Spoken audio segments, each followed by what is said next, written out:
Halo pecinta catur, selamat datang kembali bersama Logai Kreator. Di video kali ini, saya akan membahas sebuah jebakan catur putih yang sangat mematikan. Jebakan ini dinamakan Grove Tag. Taktik ini benar-benar berbeda dari biasanya. Pembukaan ini dimulai dengan pion ke G4 dan hitam membalas dengan pion ke D5. Pion hitam ini menguasai petak pusat yang membuat kita tidak bisa memainkan pion ke E4. Sekaligus gajah hitam menyerang pion kita. Dan untuk memainkan Grove Gambit ini, kita gerakan gajah ke G2. Dan pion kita dibiarkan agar hitam mau memakannya. Buat yang belum subscribe, jangan lupa subscribe-nya ya. Dan juga aktifkan lonceng notifikasinya agar tidak ketinggalan video-video trik catur berikutnya. Dan jika gajah makan pion kita ini, kita balas dengan memajukan pion ke C4. Nah, di sini hitam bisa membalas dengan beberapa kemungkinan. Bisa dengan pion makan pion, atau melindungi dengan pion ke C6, atau melindungi dengan pion ke E6, atau juga melindunginya dengan kuda ke F6. Dan di sini saya akan bahas satu persatu.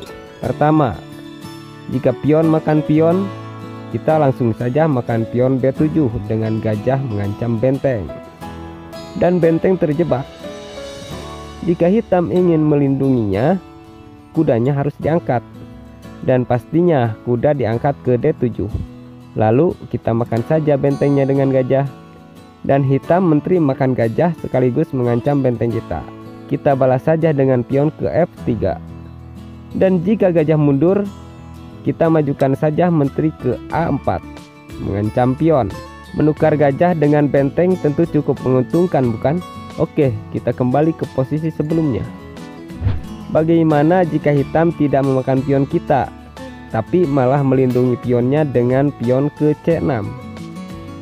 Kita majukan saja menteri ke B3, menambah serangan terhadap pion D5, sekaligus mengancam pion B7. Jika pion B7 menyelamatkan diri ke B6, pion kali D5 terus pion hitam memakan kembali. Langsung saja kita makan pion dengan menteri, menyerang menteri dan benteng. Hitam pastinya memakan menteri kita dengan menteri. Lalu kita makan kembali menterinya dengan gajah dan masih mengancam benteng. Dan benteng tidak bisa kabur. Hitam kuda ke D7. Dan kita makan benteng yang gratis ini. Itulah yang terjadi jika pion melindungi ke C6. Dan oke, kita kembali lagi ke posisi tadi. Bagaimana jika hitam melindungi pionnya dengan pion ke E6? Sama seperti tadi, kita majukan menteri ke B3, menambah serangan ke pion D5 dan mengancam pion B7. Jika hitam menyelamatkan pion ke B6, kita makan saja pion D5 ini dengan pion. Setelah pion makan kembali, terus kita makan pionnya dengan gajah, mengancam benteng dan pion F7. Tentunya hitam tidak bisa melindungi kedua ancaman sekaligus. Jika hitam memilih melindungi bentengnya dengan pion ke C6, maka kita makan saja pion F7 ini dengan gajah. Setelah raja geser, kita makan saja kuda ini. Oke, kita kembali lagi ke posisi tadi sebelumnya.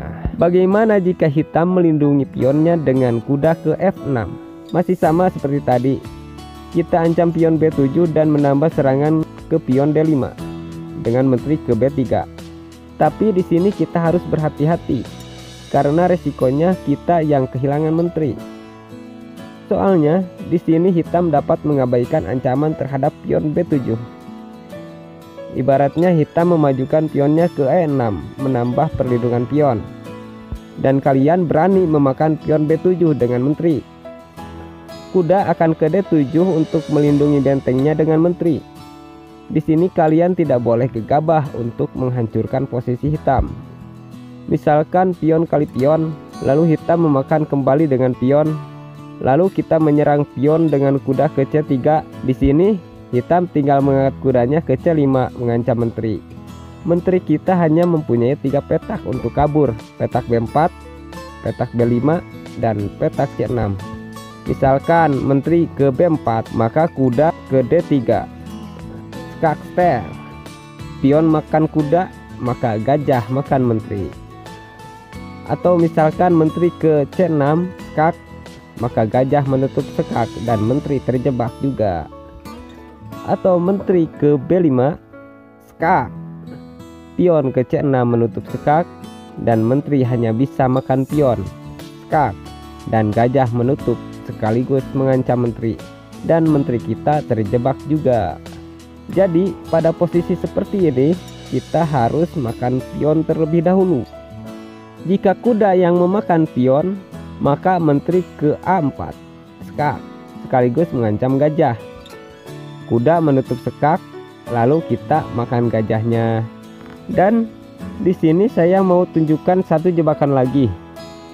Dalam pembukaan grup ini, jika saja pada posisi seperti ini grup gambit kita ditolak, yaitu dengan hitam memajukan pionnya ke E5, kita bisa ajukan gambit sekali lagi dengan memajukan pion ke G5. Dan jika menteri memakan pion sekaligus mengancam gajah, kita makan saja pion D5 dengan gajah. Terlihat di sini gajah kita sangat mengganggu hitam, karena selain mengancam petak lemah F7, juga menghalangi kuda untuk berkembang. Di sini hitam akan mengusir gajah dengan kuda, sekaligus mengembangkan kudanya. Dan di sini kita terapkan jebakan dengan kuda ke F3, mengancam menteri. Sekilas seperti gerakan blunder. Pemain hitam yang terjebak pasti menterinya akan ke G2 mengancam benteng, dan gajah kita juga terancam kuda. Tapi tenang saja, kita makan saja pion F7 dengan gajah skak.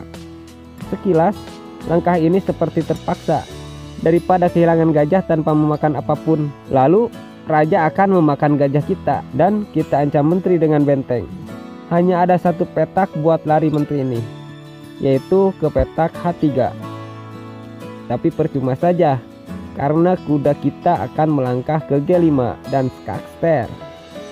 Raja bergeser dan kita makan menterinya. Oke, sampai di sini dulu ya pembahasan jebakan ini. Saksikan terus jebakan-jebakan mematikan berikutnya hanya di channel Logai Creator.